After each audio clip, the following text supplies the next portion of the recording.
Assalamualaikum warahmatullahi wabarakatuh. Perkenalkan nama saya Hilda Yutamara, NIM 237378005. Di sini saya akan menjelaskan secara singkat eh, mengenai software proses model. Ada 5 yang akan saya jelaskan pada bagian software proses model ini. Nah, software proses model ini merupakan representasi terstruktur dari aktivitas proses pengembangan perangkat lunak. Intinya yaitu dalam mengembangkan sebuah perangkat lunak dibutuhkan proses model yang fungsinya itu dan tujuannya itu untuk memanage sebuah aplikasi itu dapat dikembangkan secara tepat waktu, dan efisien baik dari segi biaya maupun dari segi waktunya. Yang pertama yaitu ada waterfall model. Waterfall model ini sering disebut juga dengan siklus hidup klasik atau classic life cycle. Nama model ini sebenarnya adalah linear sequential model, di mana hal ini menggambarkan pendekatan yang sistematis dan juga berurutan pada pengembangan perangkat lunak. Dimulai dengan spesifikasi kebutuhan pengguna, lalu berlanjut melalui tahapan-tahapan perencanaan, planning, permodelan modeling, konstruksi construction, serta penyerahan sistem ke para pengguna deployment, yang diakhiri dengan dukungan pada perangkat lunak lengkap yang dihasilkan. Adapun tahapan pada waterfall model ini, yang pertama requirement. Requirement ini seorang pengembang sistem melakukan komunikasi dengan pengguna sistem yang bertujuan untuk memahami perangkat lunak yang diharapkan oleh pengguna dan batasan-batasan pada perangkat lunak yang akan dikembangkan. Informasi dapat diperoleh melalui wawancara, diskusi, ataupun survei langsung, sehingga informasi ini dapat dianalisis untuk mendapatkan data yang dibutuhkan oleh pengguna. Yang kedua yaitu desain. Pada tahap ini, pengembang membuat desain sistem yang dapat membantu menentukan perangkat keras atau hardware, serta persyaratan sistem dan juga membantu dalam mendefinisikan arsitektur sistem secara keseluruhan. Yang ketiga, implementation.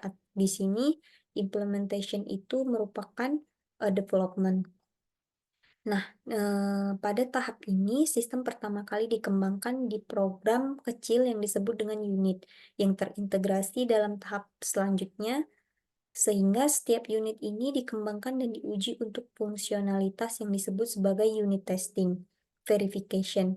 Verification di sini yaitu tahap testing dan deployment. Pada tahap ini, sistem dilakukan verifikasi dan pengujian apakah sistem sepenuhnya atau sebagian memenuhi persyaratan sistem. Pengujian dapat dikategorikan ke dalam unit testing, dilakukan pada modul tertentu kode program, sistem pengujian untuk melihat bagaimana sistem bereaksi ketika semua modul yang terintegrasi, dan penerimaan pengujian dilakukan dengan atau nama pelanggan untuk melihat apakah semua kebutuhan pelanggan sudah terpenuhi. Apabila sistem sudah memenuhi syarat pengujian, maka sistem akan deployment atau disebarkan. Yang terakhir yaitu maintenance. Ini adalah tahap akhir dari metode waterfall. Perangkat lunak yang sudah dijalankan serta dilakukan pemeliharaan, termasuk dalam memperbaiki kesalahan yang tidak ditemukan pada langkah sebelumnya. Adapun kelebihan dari waterfall model ini yaitu kualitas dari sistem yang dihasilkan akan baik karena pelaksanaannya dilakukan secara bertahap. Proses pengembangan model ini melalui tahap one by one sehingga meminimalisir kesalahan yang mungkin akan terjadi. Dokumen pengembangan sistem sangat terorganisir karena setiap tahap harus terselesaikan dengan lengkap sebelum melangkah ke tahap berikutnya. Di balik kelebihan model ini ada juga kekurangannya. Yang pertama itu waktu pengembangannya lama dan biayanya mahal. Diperlukan manajemen yang baik karena proses pengembangan tidak dapat dilakukan secara berulang sebelum terjadinya suatu produk. Kesalahan kecil akan membuat masalah besar jika tidak diketahui sejak awal pengembangan yang berakibat pada tahapan selanjutnya. Pada kenyataannya, jarang mengikuti urutan sekuensial atau secara runtut, seperti pada teori. Iterasi atau perulangan sering terjadi yang menyebabkan masalah baru muncul. Waterfall model ini cocok digunakan untuk proyek pembuatan sistem baru dan juga pengembangan sistem atau perangkat lunak yang berskala besar. Yang kedua itu ada V-model. Nah, V-model ini merupakan perluasan dari waterfall.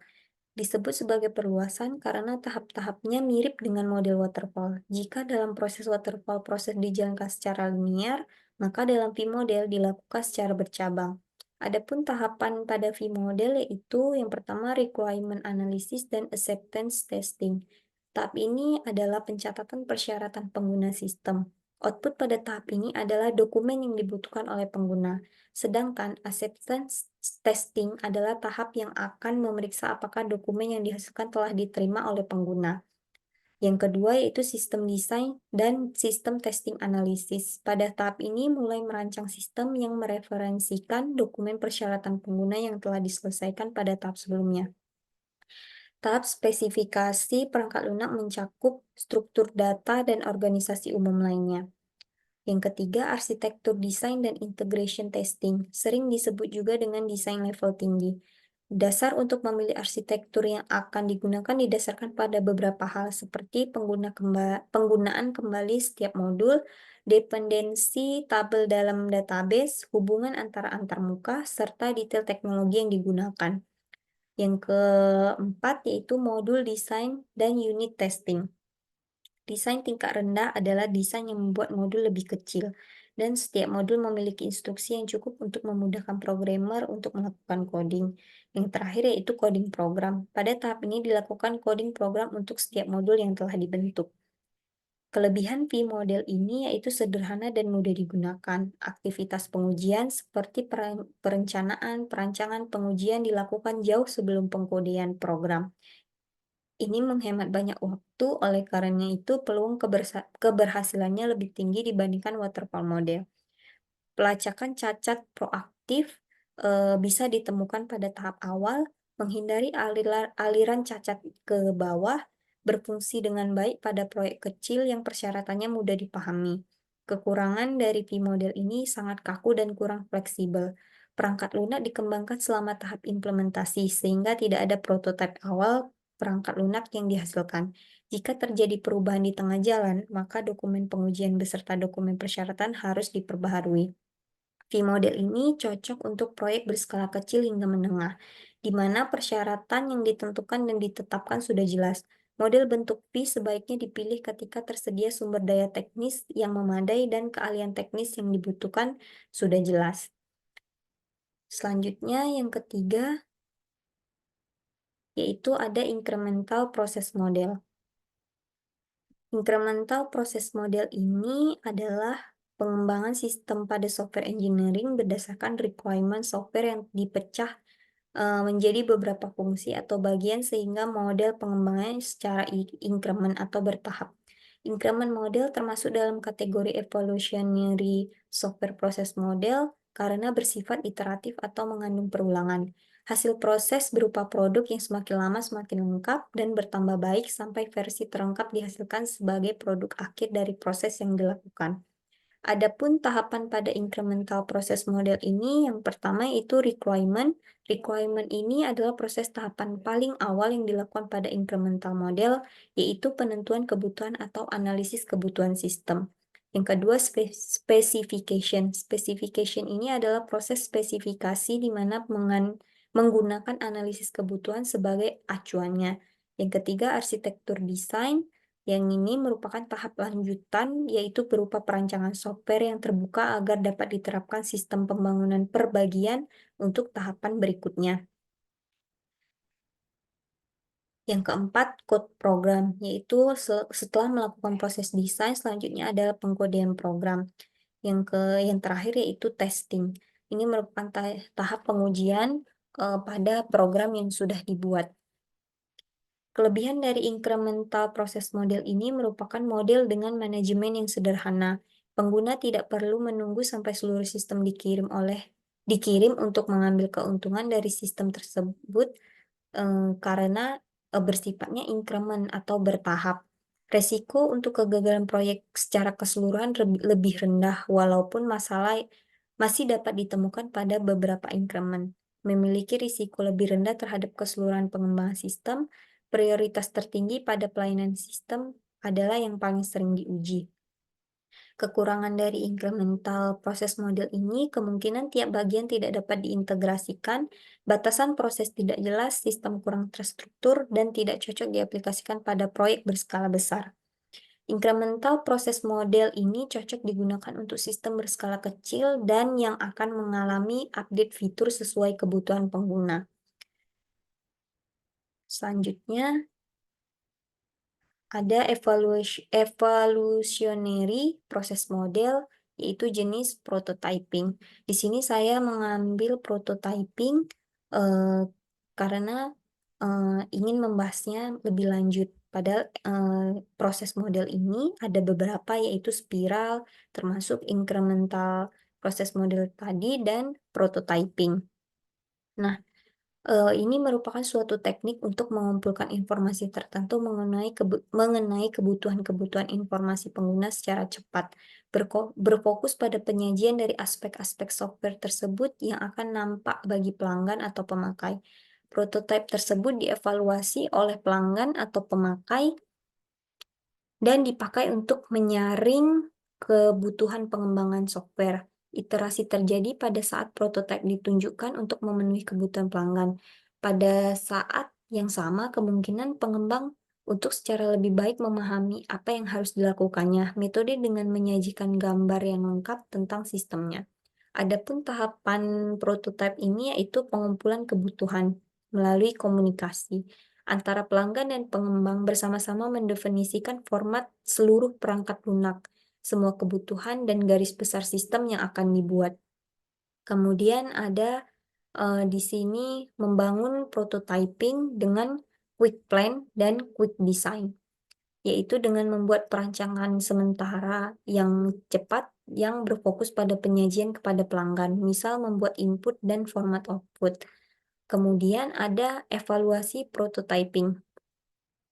Nah, evaluasi prototyping ini dilakukan oleh pelanggan. Jika sudah sesuai, maka selanjutnya akan diambil, namun jika belum, maka prototypingnya akan direvisi dengan mengulangi langkah-langkah pada sebelumnya. Selanjutnya, pengkodean sistem. Dalam tahap ini, prototyping yang sudah disepakati diterjemahkan ke dalam bahasa pemrograman yang sesuai. Menguji sistem. Setelah sistem menjadi suatu perangkat lunak, kemudian dilakukan proses pengujian. Evaluasi sistem, pelanggan yang akan mengevaluasi apakah perangkat lunak sudah jadi dan sudah sesuai dengan yang diharapkan. Jika ya, maka proses akan dilanjutkan ke tahap selanjutnya, namun jika tidak, maka mengulang ke tahap sebelumnya. Menggunakan sistem perangkat tahap yang terakhir yaitu menggunakan sistem. Perangkat lunak yang telah selesai diuji dan diterima oleh pelanggan akan siap untuk digunakan.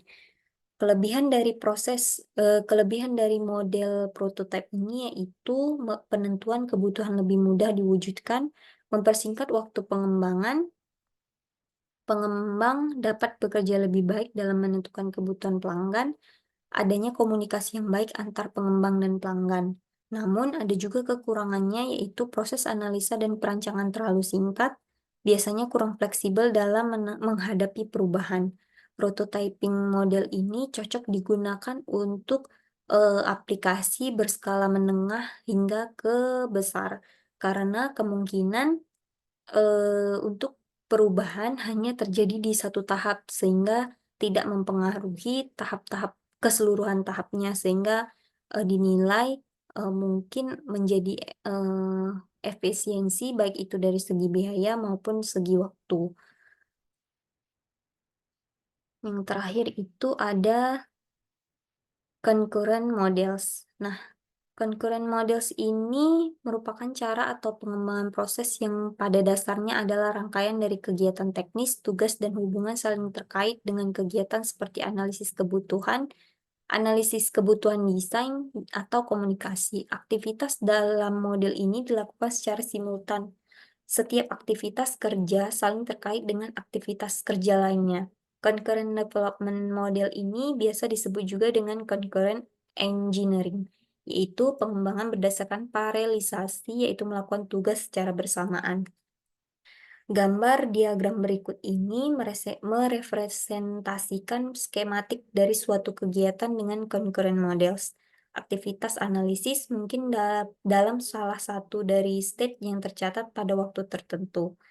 State ini state ini merupakan beberapa cara eksternal yang dapat diamati perilakunya. Masing-masing kegiatan pada jaringan ada persamaan dengan kegiatan lain dan bisa dimulai atau diperbaharui dari semua step. Sebagian besar model proses pengembangan perangkat lunak ini didorong oleh waktu, kemauan yang kemudian itu dalam proses pengembangannya dilakukanlah untuk pengembangan perangkat lunak. Sebagai contoh, selama tahap-tahap awal desain, sebuah inkonsistensi dalam model analisis ini secara bertahap terungkap bagaimana model proses mengembangkan perangkat lunak, dan hal ini menghasilkan analisis event koreksi model yang akan memicu aktivitas analisis dari tahap yang dilakukan ke tahap perubahan berikutnya. Kelebihan dari model ini yaitu berlaku untuk semua jenis pengembangan perangkat lunak dan memberikan gambaran yang akurat. Produk yang dihasilkan lebih kokoh dan teratur. Masing-masing kegiatan pada jaringan ada persamaan dengan kegiatan lain sehingga bisa dimulai atau diperbarui dari semua step. Fitur-fitur baru dapat ditambahkan di akhir proyek, kemudian bersifat fleksibel. Kekurangannya yaitu implementasi awal desainnya itu sedikit sulit dan membutuhkan komunikasi dan kemampuan yang baik pada tiap teknisi dan timnya. Karena kurangnya waktu, bila permasalahan tidak dapat diselesaikan dengan baik, maka kemungkinan desain ini tidak dapat bekerja dengan baik dan efisien. Karena kegiatannya berbentuk paralel, akan sedikit sulit bila ditemukan suatu masalah di tengah proses, yang artinya akan semakin banyak waktu yang ditunda untuk pengerjaan, lebih lama lagi proses pembuatannya terhenti, akan lebih banyak timbul masalah baru. Nah, concurrent models ini cocok digunakan untuk pengembangan aplikasi client server. Nah, sekian penjelasan singkat dari saya. Semoga dapat dipahami. Apabila ada kekurangan, mohon dimaafkan. Saya ucapkan terima kasih. Assalamualaikum warahmatullahi wabarakatuh.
lupa pada saat kalian Zoom meeting online setelah menggunakan cara berikut.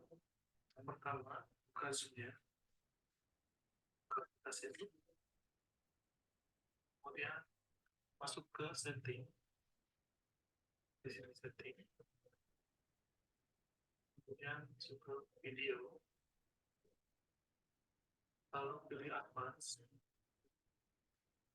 lalu biasanya otomatis berubah, secara default dia akan auto, kemudian berubah ke direct 3D9 atau 3D11. Kita pakai direct 3D9. Oke, kemudian tutup. Kemudian ini tutup untuk restart aplikasinya. Buka kembali.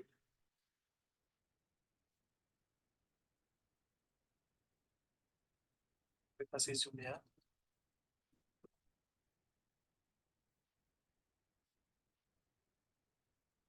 Cek sekali lagi settingnya.